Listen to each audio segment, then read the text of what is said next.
ਭੰਗੜੇ ਫਲੈਟ ਵਿੱਚ ਪਾਏ ਜਾਣਗੇ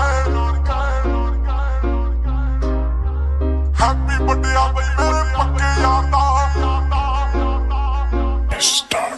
ਤੇਰੇ ਬਰਥਡੇ ਵਾਲੇ ਦਿਨ ਜੱਟਾ ਕੇਕ ਕੱਟਣਾ ਪੈਗ ਮੋਟਾ ਚੱਕਣਾ ਤੇ ਲੱਤ ਚੱਕ ਨੱਚਣਾ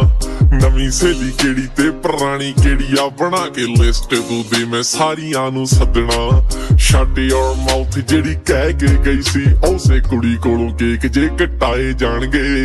ਕੁੜੀ ਕੋਲੋਂ ਕੇਕ ਜੇ ਕਟਾਏ ਜਾਣਗੇ ਹੋ ਸੰਗ ਸੁੰਗ ਕੀਤੀ ਜਿਹਨੇ ਗੋਲੀ ਵੱਜਣੀ ਭੰਗੜੇ ਫਲੈਟ ਵਿੱਚ ਪਾਏ ਜਾਣਗੇ ਹੈਪੀ ਬਰਥਡੇ ਆ ਬਈ ਮੇਰੇ ਪੱਕੇ ਯਾਰ ਦਾ ਪੈਗ ਨਾਲ ਪੈਗ ਖੜਕਾਏ ਜਾਣਗੇ ਸਾਰੀ ਰਾਤ ਬੱਕਰੇ ਬੁਲਾਏ ਜਾਣਗੇ।